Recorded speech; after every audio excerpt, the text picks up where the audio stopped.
All right, we are live. So welcome back to Dapp University. So we got a lot to talk about in our stream today. Okay, a lot of important things have happened in the space since yesterday. The first thing I want to start off with is a big concern for the future of Web 3.0, where this entire space is headed, about whether some of the technology that we're hoping to build in the future is actually going to take off and actually going to work. Okay, and what the problems are here and what the potential solutions are as well. Okay, so we're looking at that. Going to answer some of your questions. Look at a pretty cool story that I saw come up yesterday, and a whole lot more. Check out the crypto markets as well. So if you're new around here, hey, I'm Gregory, and on this channel, I turn you into a blockchain master. So if that's something that you're interested in, then smash that like button down below for the YouTube algorithm and subscribe to this channel. And if you want to learn how to master blockchain step-by-step start to finish, then head on over to dappuniversity.com/bootcamp to get started today. All right, so we got people jumping in the chat here. We got Ethan, we got Automatic Beats, we got CodeChap, we got Above Reality, Bruno, THX Like This, Sovic, hope I'm saying that right, Bart, Francis, AI, Yanni. All right, so let's go ahead and jump into this. Let's talk about a problem that is on the table for the future of, all of Web 3.0, all of crypto. And so let me tell you why I'm talking about this, okay? Basically, we had this come up yesterday. Let me see if hopefully this will actually show up on my screen. We had the cover of Vitalik Buterin, the mastermind behind Ethereum itself, on the cover of Time magazine, okay? And so I think this actually came out earlier today. I said yesterday, but what I really mean is since our live stream yesterday. And Vitalik, the angle here is the Prince of Crypto has concerns, and he's talking about specific concerns for the future of the entire crypto space. And what we're building here, especially in the Ethereum ecosystem and with blockchain technology, about whether some of the vision that he initially had for this entire space is going to work.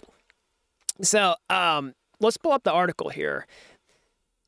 So basically, the man behind Ethereum is worried about crypto's future. All right. And so I'm not going to read through the entire article here. I'm going to put a link to it in the live chat replay, so you can take this and take a look at it. Okay. But I'm going to go through some of the major points here. So, I think one of the biggest concerns that are really echoed inside of this are the concern that we have all this technology that we're creating that can do so much. It has really unlimited potential to kind of change what we can do as humans. But a lot of what's happening right now are really just like, finance games, okay, where we're basically a lot of people are speculating on tokens. A lot of this stuff, the crypto space is very bubbly. We get all this attention for a while because people come in kind of short-term gains and then leave. All right, I'm not saying there's anything intrinsically wrong with that. I'm not saying that like just trying to get into a technology as an investor or to make a financial gain in and of itself is a bad thing. But I think the concern that Vitalik echoes here, sort of for the future of this space, is that that's where that's just kind of where it's headed right now. And there's so much more we can do that's untapped potential, and that the fear is that that potential is going to go, untapped in favor of these other things. Okay, so I mean, because there's so much we can do with this technology in terms of Web 3.0, all the benefits of censorship resistance, trustlessness, decentralization, that. Unless there is some real big financial gain and some real big incentive to switch over to it right now, there's kind of like this reason of like, why would you do it with blockchain rather than just the current way? Like the current way works already. Why is this? Why is that? Well, that's why you see these early adopters move into the crypto space, because they can make money and they can make it really fast. It's all about the incentives. So what's the old saying? It's like, show me the incentives, I'll show you the outcome. I think that's Charlie Munger. Basically, in order for this to get fixed, in my opinion, what's the solution to this? In order to see decentralized identity, Web 3.0 social networks, all this type of stuff, the real incentives for that technology has to manifest itself and become more attractive than the alternatives in order for that part of Web 3.0 blockchain, all that type of stuff to take off, okay? So what do I mean by that? Well, it's sort of like you put a piece of cheese at the end of a maze, and that rat's going to do whatever it can to find that cheese. That's the whole idea of an incentive. That's what you see right now with financial gains on crypto space. You build some sort of like Ponzi app on top of the blockchain and get lots of people who are trying to chase after that, cheese. You tell people, hey, the next hot crypto coin's going to blow up. They're going to figure out how to jump through every single hoop in order to make that game. And that's why I always say, like, the UX for blockchain is not broken, okay? Everybody says, all these crypto apps look so sketchy, nobody's ever going to use this. But if they have a real strong reason to use it, they're going to jump through every single hoop in order to do that. So to me, that is the solution for that we're talking about here, to actually get into these other use cases, is for those incentives to be in place. So what are some potential answers to that? Well, there is the potential to sort of graft in financial incentives to these other use cases to make them more attractive. Whether that's going to be a sustainable type of thing for the long term or not, it's hard to say. Whether those can be sort of short-term incentives, to get people in the ecosystems that it's eventually dry up over time. Again, we've seen that with like early liquidity mining incentives, with like yield farming apps, stuff like that. And of course, that stuff dries up, but still many times that ends up with some sort of lingering remnant of users inside those ecosystems you didn't have before, okay? So other potential possibilities here is that all the financial sort of use cases for crypto where people are able to get in, sort of like get rich quick, that a lot of that stuff is sort of the first wave of blockchain adoption, okay? And I think this is honestly the most likely scenario, where that's sort of the first wave, that's what attracts all the early users. And that sends a ripple effect through, the entire world, whether it's you bought, cryptocurrency early and that cryptocurrency went up in value, okay? Or you went in and you like played all these money games and got rewards. And then just by laws of nature, those tend to have diminishing returns over time, okay? Cryptocurrency market caps don't have an infinite ceiling really, right? It's gonna slow down at some point. And so like think about Bitcoin, for example, like Bitcoin probably is only going to get to a certain amount over time before it could potentially reduce in its volatility, right? And when it's not as volatile anymore, it's not as explosive, and it's harder to make more money, outsized returns, because it's less risky, all type of stuff. So same type of thing with these like all the other financial apps that get built on top of the blockchain. It's like at some point that's going to reach this point of diminishing returns where it gets harder and harder and harder to make money that way, okay? It also gets harder to make money in bear markets, get all that. But what I mean was that when that becomes so saturated, then that makes these other things potentially look more attractive, okay? Because there's going to be a huge pot of gold for people to come into the space and work on this other long tail set of solutions around these cutting edge use cases like, decentralized identity, Web 3.0 social networks, whatever it is, basically whatever the initial obvious hot trends sort of, not die out, but the initial hype cycle sort of gets taken over, then that's very likely, in my opinion, when there's a huge, like the clouds sort of open up and this opportunity presents itself for these other things to come into place to start getting that attention. And that, to me, is where, some of these concerns about the future of Web 3.0 and can we create this world-changing technology that actually benefits humanity, to me, it's most likely that those types of use cases will pop up after. So, and another sort of point to support this is like the early days of the internet, okay? The early days of the internet, people had lots of concerns about it. What are the things that caused the internet to skyrocket quickly? Of course, adult content was a really huge part of that, and a lot of people had concerns about that. About shady activity that went on with the internet, okay, from like, buying, selling illegal substances, stuff like that. People were super concerned about that, but those were some of the things that made the internet take off a lot faster. And those are the early incentives because you could just, do that with the internet a lot easier than you could some other way. But then you had all these long tail sort of things come into play. And of course, there's a huge financial upside to launching an internet application. Okay, so it's not total parallel.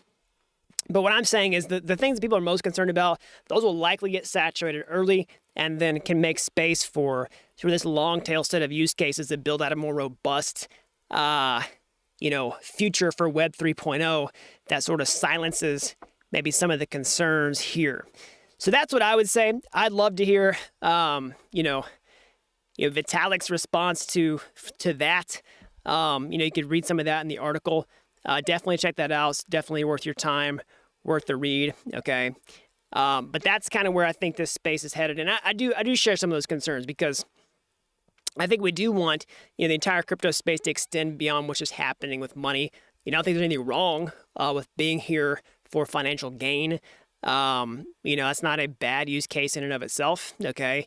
But I do think it would be a tragedy to see all the other types of things that we could do with crypto and Web 3.0, fail to actually materialize, But I don't think it's going to happen. I think it will happen over time. I think the incentives will grow for people to come in and do that. Because there's going to be a huge upside for people to create, decentralized identity. Think about it this way. I mean, people thought there's no financial upside to create a social network on the block. I mean, just in general, like Facebook. Who in their right mind when the internet was coming out was going to say like, hey, you know what? We're going to create a website totally for free that gets everybody in the world registered to it, and they don't have to pay anything. Most people are going to say, hey, how's that going to work? How are you going to pay the, multi-million-dollar infrastructure costs per year to host something like that globally?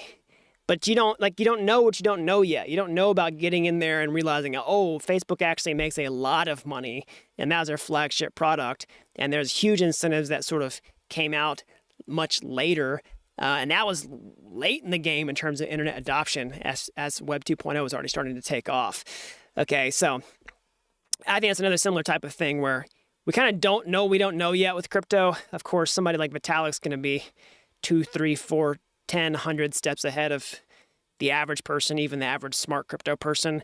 But, I think there's going to be lots of stuff here that, we're going to see come out. But I think you have to extend this beyond a multi-year timeline, okay? I really like to try to think of the exciting stuff of crypto happening, in the 2020s, okay? It's the decade that we're in right now, and watching that play out over this entire decade. I would say, I kind of consider 2020 as a year of that's when DeFi really exploded, in my opinion. And I sort of see that year as the Cambrian explosion of blockchain applications and use cases. And everything before that is really kind of prehistoric in my mind. Okay, I mean, I've been in this space since 2017, all right? And it was, we had ICOs, we had tokens, we had smart contracts. Maybe somebody else would disagree with me. Maybe it's my bias is just by when I entered the space. But I would consider 2020 kind of like a big line of demarcation for, trying to figure out what is the important in the history of crypto and where is it headed. And that's what, looking at from 2020 on to 2030, that's when I think we're going to see the most exciting type of stuff. We're talking about crypto as the industry that's growing twice as fast as the internet was in the late 90s with the same number of users. We actually just saw some updated stats on that the other day from Raul over at Real Vision and Global Macro Investor. Does not look like that's slowing down anytime soon. There's actually a pretty cool chart. Let's see if I can find that out here.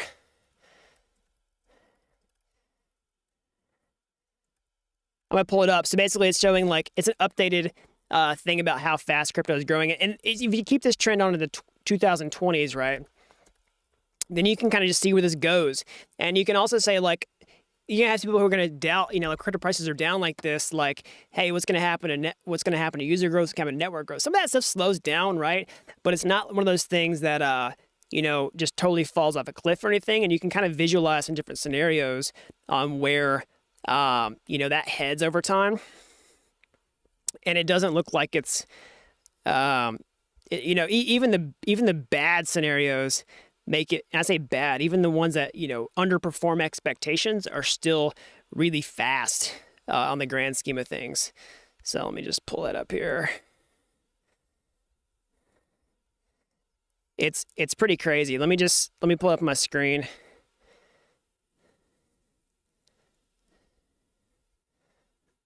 Let's see here.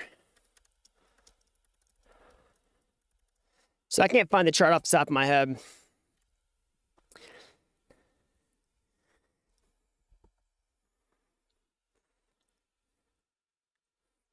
But yeah, basically, let's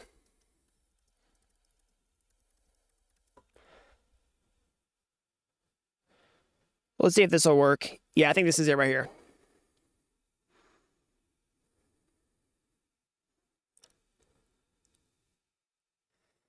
All right, so this is not the updated chart. I saw a tweet the other day. I just pulled this up on Twitter. This is an older chart, but this will still show you what I'm talking about.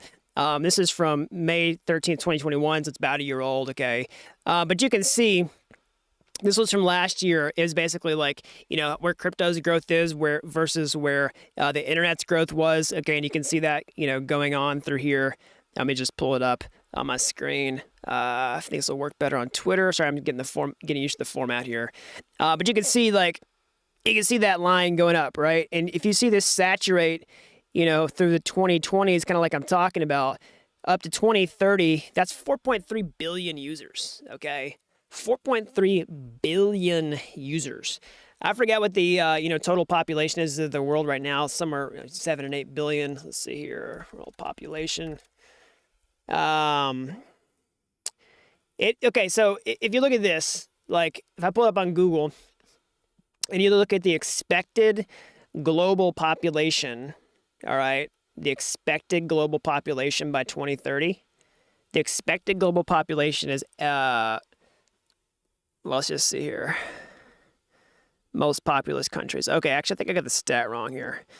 World population clock. So about 8 billion people, all right? So it's hard to forecast exactly what the population is going to be, growth is going to be by then, but still, we're talking about half of the entire world using crypto in some way. And some people say, well, that look like. Some people are pretty skeptical about that idea, thinking like, hey, there's no way that half the people in the world are actually going to, like, you know, have crypto wallets and like custody their crypto and buy NFTs on OpenSea and trade on MetaMask, all that type of stuff. That's not necessarily what we mean, because we're talking about earlier in the stream that, you know, we have different use cases coming down the pike. It's not just going to be people here for these kind of quick financial games, right? There's going to be other use cases. And even if it's finance, like finance affects everybody's life. I mean, payments, you have to pay for things, and things are being way more, people are used to digital payments more and more and more. And we have ways of basically improving digital payments with crypto where you don't even have to know you're using crypto. Like maybe you're still swiping, you know, some sort of thing with your phone, right? Like a RFI chip or near field reader chip, or swiping a card or something like that. And then like that's the user experience that you're used to, because that's what works. You're not like having to custody a mobile wallet or something. And then underneath the hood, like maybe that transaction's actually settled on a blockchain itself. You know, all these big payment companies like Visa have this complicated payment infrastructure underneath the hood. It's got fees associated with it. Same thing with the current monetary system. You know, we're talking Swift is a big thing in the conversation right now. And you know, we could change all that with crypto underneath the hood for better, faster, cheaper. That's just kind of the name of the game. And so, you know, that's an area where financing crypto affects everybody. Okay, pretty much everybody who uses money. It's like, do you pay for anything? Well, then you could be affected by crypto in some way. And this, you know, growth kind of takes you to half the global population, roughly speaking, over the 2020s. And that's the adoption I'm really excited about. But that's the type of thing that takes, you know, kind of the next 8 years or so to play out from here. But think about it. That's not that long in the grand scheme of things. It's pretty exciting. We can even see explosive growth earlier than that.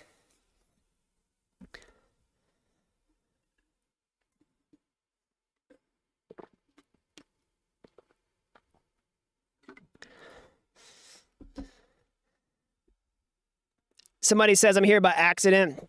Ended up watching a Gary V YouTube video that suggested do 50 hours of NFTs research and haven't stopped in this space since February 2022. That's awesome. So welcome. Somebody's asking if I'm live. Yes, I'm totally live. Okay, let's talk about a couple other things that happened in the space since yesterday. So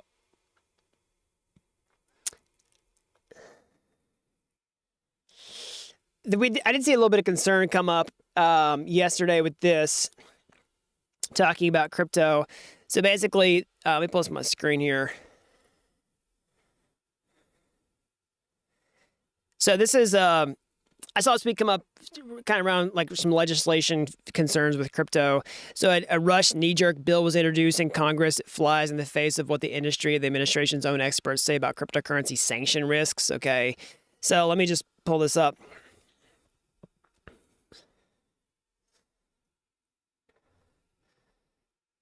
So this is not the first time we've seen some kind of naive legislation proposed. All right. So basically, a new crypto sanctions bill targets public code facilitating transactions. Okay. So basically, we've seen this before with the infrastructure bill that came through the United States, talking about, brokers and people who are, potentially developers or something like that having to comply with tax laws. And because of the language of the bill, it just paints this broad brushstroke of people who should not be, included in that list. So we have another bill out here talking about sweeping restrictions on persons who would operate and use cryptocurrency networks, even if they have no knowledge or intent to help evade sanctions. Through the administration's own experts have repeatedly said cryptocurrency evasion is not serious. So, it's a bill proposed by Senator Warren, and the concern here is this would affect people like developers, people who run node operators, that basically because you create this stuff that now you're like complicit with helping people avoid sanctions, which is kind of crazy in my opinion. So I don't think this is going to gain any legs or anything like that, but it's something to keep on your radar for sure. So let's see here. A couple other things that came up definitely want to talk about here. I want to talk about some about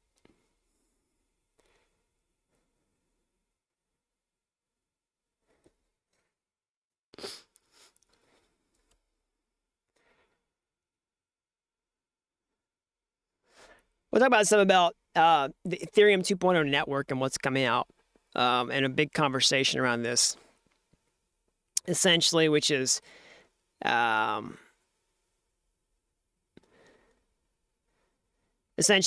the client diversity. Okay, so this is a topic that is important to understand if you're in the developer space, trying to understand what makes blockchains decentralized and important. So one of the things that is, and this comes up a lot in the conversation for Ethereum. So I haven't really talked about this time in my live streams because it's hard to understand like if this is a topic that people are actually interested in discussing. So let me know in the live comments if this is something that you are totally bored with, or if you like hearing about this stuff. So basically, one of the big philosophies, one of the biggest values of Ethereum itself is preserving decentralization. So basically, this is the big value proposition for Web 3.0, is creating something that reduces the amount of central points of failure. It's hard to make something completely decentralized, okay? It's a sliding scale. There's a lot of people who think Bitcoin is the only decentralized thing out there. There's still even, pushback on that, talking about concentration of Bitcoin miners, all that type of stuff. But the whole idea of decentralized technology is you decentralize everything you possibly can and reduce the number of central points of failure. And one sort of topic under the umbrella of that is what's going on with the Ethereum nodes themselves, okay? So again, Ethereum is a blockchain. It's made up of a bunch of computers that all talk to one another. Each one of those computers is called a node, okay? And the software that you run that is like your client software. That's what they call it. So there's a big push to get that client software so that we have a bunch of different options, okay? So basically, you have the Ethereum virtual machine, which is what runs smart contracts. It's part of your node software. And that just has a spec on how it's supposed to work. And that just basically says, how's the blockchain supposed to work? And you can implement that as long as you follow that spec. And so you have different people who do it. You have, Prism. You have all these other clients, right? You got Geth.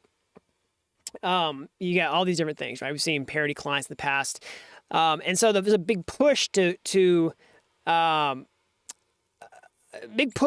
to add more diversity among that, as to increase the decentralization or decrease the centralization concerns for the blockchain itself. And so we've seen, let me see here. So I post on my screen here. Sorry, I lost my note here. I had a link that was going to pull this up.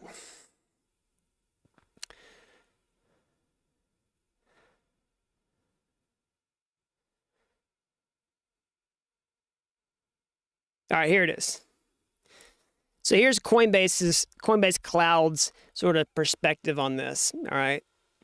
So client diversity on ETH2 is a critical concern for all of us at Coinbase. Okay, so here's what we're going to do about it. So first, 24% and growing of ETH2 validators on Coinbase retail do not use Prism. So Prism is one of the clients that I was talking about a minute ago. So let me pull this over.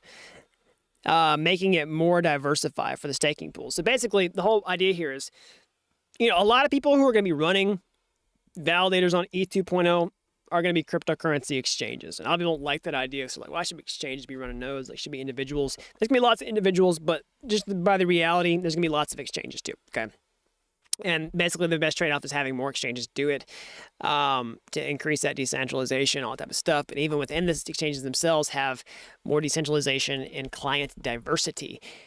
And that's what I'm talking about. And one of the reasons we're going to see lots of exchanges do it is because they're going to offer staking as a service for people who just want to get in and click a button and stake their ETH. They're going to run a lot of stakers, or sorry, a lot of validators in order to do that. So if they're going to do that, then it's even better that they have client diversity. So ETH validators and Coinbase retail do not use Prism, making Coinbase one of the most diversified staking pools in the market. Additionally, Coinbase uses multiple ETH2 staking providers to maximize security and client distribution. So second, securing user funds and validators is Coinbase's highest priority. When launching ETH2 staking, Coinbase reevaluated existing clients and providers to maximize these traits, which meant starting with Prism because it was only viable client supporting remote signers. So remote signers allow validators to generate and store stuff for themselves, okay? So basically, this is what they're doing about it. And they're adding support for Lighthouse remote signers soon. They're really trying to improve this problem. And so if you want to monitor it, you can actually use some tools to look at the client diversity on the actual network itself. Again, this is a bit more of a heady kind of technical topic, maybe more geeky topic, but if it's something that you care about, you can definitely follow along with that conversation as well. But you can see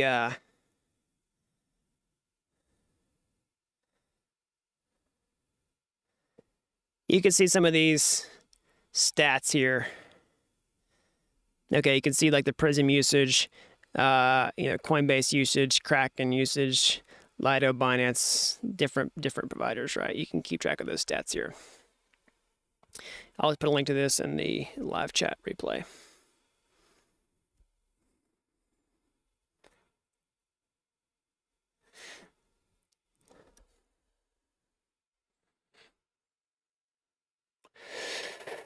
Okay, so have I heard of RuPay card and UPI payment in India?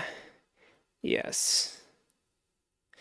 It's about ApeCoin and its launch. We can talk about ApeCoin here in a second. So another thing that I want to, we can talk about ApeCoin. I did get a cool message yesterday. I'll keep the person's name anonymous here, because I didn't ask the permission to share, but I'll just share some of the details. So I'm going to read a message here that I got from somebody. So basically, and I want this to be helpful for people who are trying to break into the space. Because a lot of people who say like, hey, I want to get into blockchain and coding interests me. I'm not totally sure if coding is like what I need, if I want to be a developer, but how do I get into crypto? Or how do I get in the industry? So I've helped people, go down that coding track, who ended up not being developers in their job, okay? But that was okay. But like coding still helped them get that job. Okay, I've had people, go through the trainings and then basically become project managers, or like people go through the trainings and become something else, but the coding knowledge gave them a much deeper understanding of the blockchain Web 3.0 space, and also gave them a competitive edge at hiring. Because one of the biggest things that crypto companies, Web 3.0 companies are looking for are people who understand the industry. And there's no better way to understand the industry than to create something and get your hands dirty with the technology itself. Okay, so basically I want to read this message. I'll kind of paraphrase some of it, keep it anonymous. So basically, they're saying, hey, I've been following YouTube learning for the last year, took a bunch of Solidity courses over that time period, and recently got a job in Web3, okay? So I was currently working at a certain place. I'm not going to keep it anonymous. But now they're moving to a crypto VC as a portfolio manager, okay? So it's not going to be developer, directly to my knowledge here, unless the portfolio management is actually with like DeFi or something like that. Maybe I'm misunderstanding, but it doesn't sound like it. Basically, you're saying going through the interview process at multiple companies, like there's some pretty big name companies in the crypto space here. I'm going to keep those anonymous because I didn't ask this person's permission to share just yet. I didn't get clarification. But they're pretty big names. If I mention them right now on the stream, you'd know exactly who I'm talking about. But basically, using the Solidity programming knowledge in a business role is extremely attractive and then helped him stand out. So this is straight from someone's mouth who just went through this process, just got hired, and how, understanding coding, understanding Solidity was super attractive, even though from what I'm understanding from this, did not, do a coding job. And so that's something I hear about all the time. So that's something that I want to help, others understand too. If they're trying to break into blockchain space, they're just like, man, I'm just not cut out for coding. Well, don't be too sure. And that could really help you do something else that you might like better than just coding all day. Think about some of the smartest people who have gone out and started businesses. A lot of them started as coders, right? They didn't end up being coders, but they started out that way. Or other people who did coding and it helped them figure something out, and now they do something else. No better way to break in the crypto industry than do that.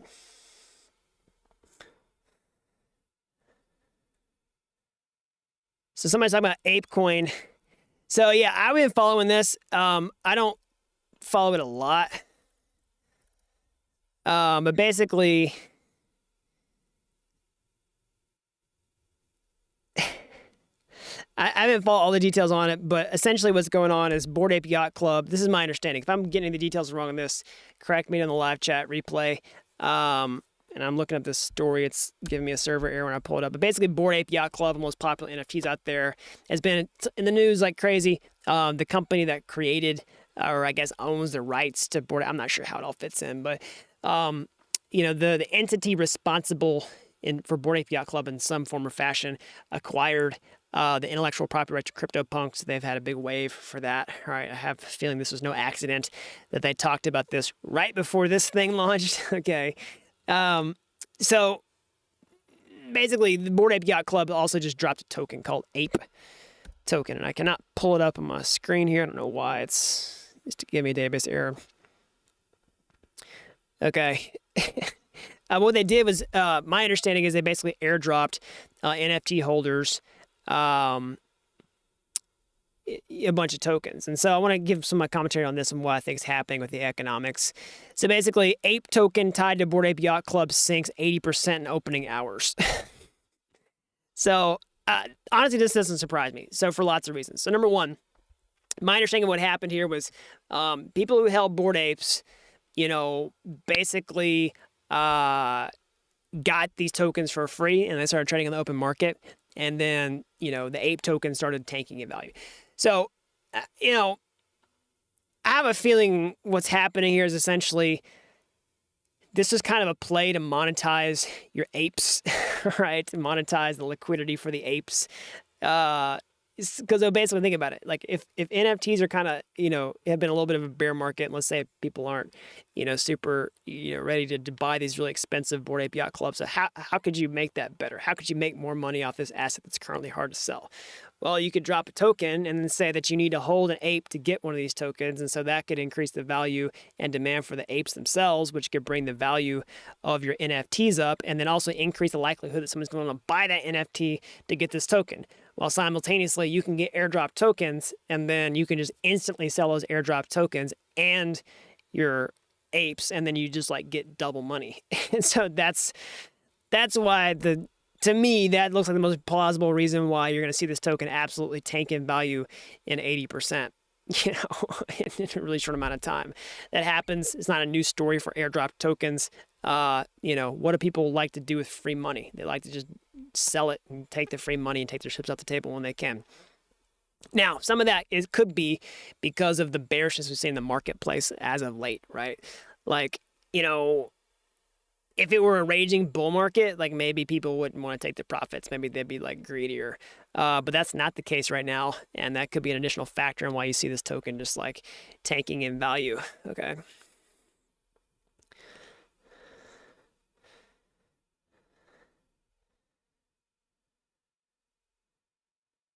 Somebody says it's natural for a token to dip within a few days. Yeah, but you have to ask yourself, why is that question, right? And some more than others. So I think this could be, the things that I'm talking about could definitely be a factor in why that's the case.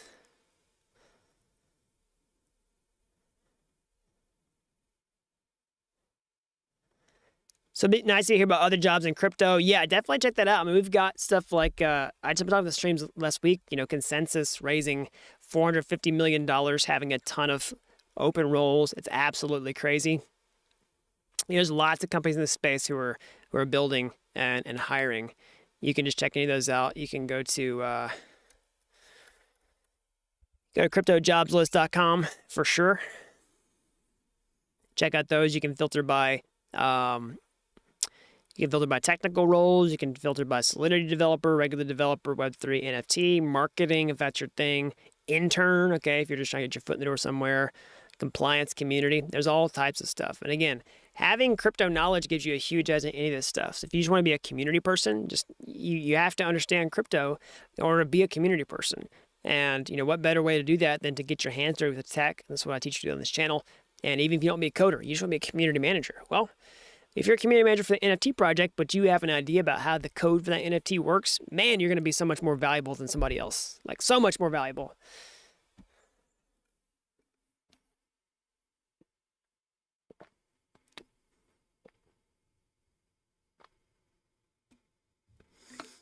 Somebody says they went long on Ape at $8. Hopefully there's going to be a big hopium pump.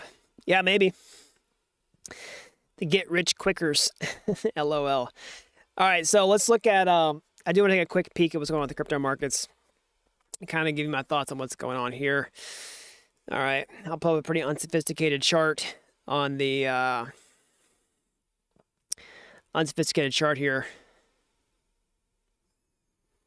Okay, so, Bitcoin's, we're back above $40,000. Past 24 hours been in the red. Everything's kind of taken a nice kind of turn up here over the past 7 days. What were my general thoughts on this? So we talked before about kind of what's going on with the the Federal Reserve. We had our Fed meeting this week. Okay, I think my whole idea was that as long as we didn't get some insane surprise, that we would likely not see some like huge negative reaction in cryptocurrency prices or stock market or anything. Like, I think a lot of people, like, we found out of that meeting essentially that they're going to do a quarter basis point interest rate hike, or 0.25% basically first, and then we'd likely see 7 hikes this year. And so in my opinion, that's within people's expectations. And so because it's within people's expectations, that we don't just see some massive continued bearishness. I think a lot of the fear in the marketplace that we've seen since the beginning of the year has come from a combination of that, plus like what the Fed's going to do, plus the inflation stuff, what's been going on, international conflicts in Europe. It's been kind of this perfect storm for some of this dump. And it's not just a crypto problem, right? We've seen this across the stock market. If I pull this up,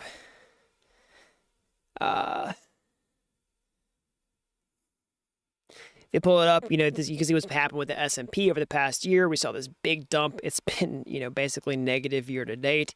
I think at the bottom we were like minus, 12, 13% or something like that. That was bad for the start of the year. Okay. There was lots of fears there. I think another big fear that people had was like, you just feel like you're at the pico top of some big bubble, right? You look at the max, you look at all the bubbles that have happened in the stock market over the years, and like, a lot of people were sitting there going like, hey, we got a long way to fall from here, especially after we've seen, the money printer just turning over faster and faster and faster and faster and faster. That makes people think that, hey, this could look like a downward cliff. But, truly time will tell. I think the peak fear of that in the short term is behind us. And, I'm hopeful that it'll play out in the marketplace that way. I've also said that I don't think that crypto is going to be isolated from the stock market, like I was saying before, and we would likely need to see some sort of reversal in stocks and other assets before crypto got super, bullish again. And we're seeing some signs of life in the stock market. Okay. If you look on the past monthly returns, we actually have a green month. Okay. So hopefully we can get above this. We're going to see, probably a little bit of volatility here, but hopefully we'll actually get some support to where we'll see that, trend. I'm hopeful for reversal. I don't have a crystal ball. I don't know what's going to happen next. But I'd like to see some of those signs sort of start to play out before we get too excited. Again, my big picture view has not changed in terms of where I think crypto is headed. Again, I'm all about the adoption of the technology itself because I think that's going to actually make the value of the assets go up long term because of simple supply and demand economics, especially where crypto is integrated in the technology that you have to use. Okay. But short term, it's really, really hard to tell, especially with all the crazy stuff that's been going on in the world. For overall crypto market cap, Bitcoin, I'm just going to use Bitcoin as kind of an index of that. I do think that Bitcoin is the leader of the show.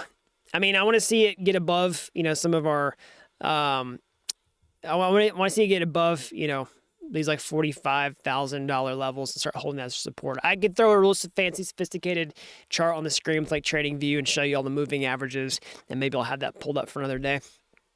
But I don't have it currently pulled up. But basically, I'd like to see us get above sort of those long-term moving averages. People talk about the bull market support band, all that type of stuff. We're still below all that. Some of that gets hit as resistance, and you can see these kind of downtrends here. High, high, high. Before we get too confident, I'd love to see us bust confidently above these levels and then correct and then hold those levels as support rather than using resistance. Before we get too excited, but I'm still, cautiously optimistic for the long term and all that. So, somebody says low key Polygon is taking over. Somebody says they got PO'd by ApeCoin. I can see that. Why is ETH going up so much right now? That's a good question. ETH has been doing pretty well over the past past several days. I think some of the confidence is returning to the marketplace overall across the board. We're seeing 9% gain on Ethereum. It's been one of the biggest gainers of the past 7 days, even more so than smaller caps of like Avalanche, Solana, and the L1 competitors. I think word's also getting out about the merge, about the Ethereum 2.0 merge coming up this year. I do think it's a factor, okay? And you have to buy ETH in order to stake it to move it over to the beacon chain. Like we saw yesterday, the statistic that the number of ETH validators, okay, that are in the queue waiting to be activated just spiked like crazy. It just spiked like crazy, okay? And, that queue, in order to get into it, what you have to do is you have to take ETH, you have to send it to a smart contract, and you got to lock it up in there. You can't get it back. So that huge spike in activity, I'll pull up my screen here.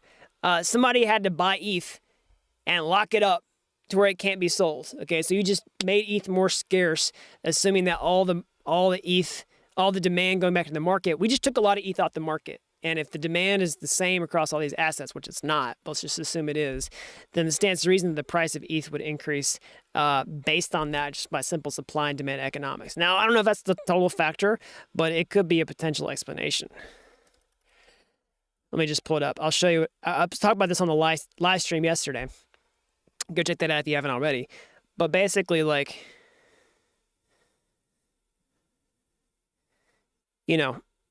these are all the people waiting to become activated for Ethereum 2.0 validators. All right. Hopefully this will pull up on my screen.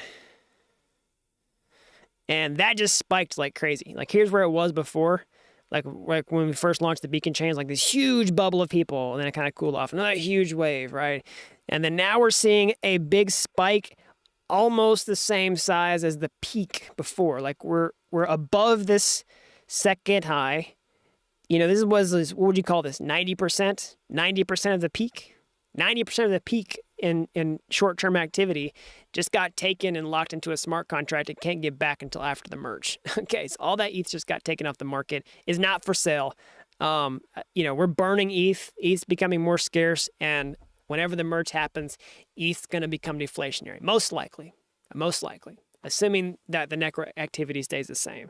And so I think, if crypto starts to kind of turn around, which I think we're kind of seeing that at least in the short term, that the narrative for ETH can start heating up pretty fast, pretty fast with all these bullish catalysts coming up, because there's going to be a lot of OGs in this space, a lot of smart players who know what's up, maybe not necessarily in terms of retail investors, okay, But all these people who are like, okay, man, we can buy some ETH and we can turn it into a staking business, we're going to do that. You know what I mean? You can earn all this ROI and charge a spread to let people, do a website and click buttons, or like do it with smart contracts.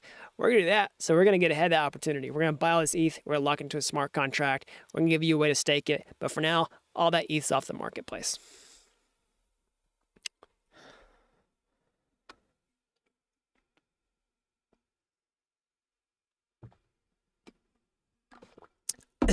Have you ever, had you get profited by DeFi flash loans or not? Yes, I have.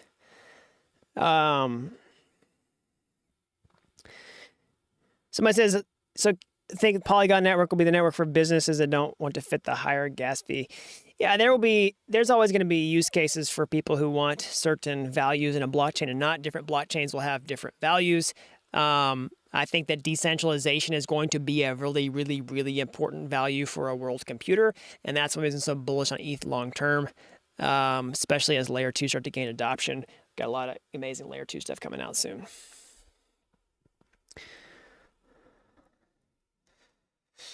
So why ETH have no max circulation supply and total supply, bro? So that's a good question. So it's a feature, not a bug. All right, so you have to understand that. Here's what people don't understand. People say that, oh, ETH is just like, it's no better than fiat currency. You can just create more ETH. There's no supply cap. There's no maximum total supply. It's not like Bitcoin. Bitcoin's got 21 million Bitcoins can only ever be mined. It's better sound money. We should use Bitcoin instead of Ethereum. I get this all the time, okay? So what's the thing here? Well, ETH has an infinite maximum supply. It's absolutely true. It's a feature. It's not a bug. Here's why. So basically, the same amount of ETH gets created every single year. It's a fixed number. All right, fixed number. So let's just say it's 10 for example purposes. All right, whenever the merge happens, that number is going to get cut in half 3 times, called the triple halving. Well, let's use an easier number to cut in half. Let's use 16. All right, so let's say it's 16 ETH is created every single year now. Just an example. Okay, after the merge, it's going to go down to 8 to 4 to 2. So 2 ETH instead of 16 every single year. All right, let's say you started off with 100 ETH, and then 16 is getting created every single year. Well, that's a 16% inflation.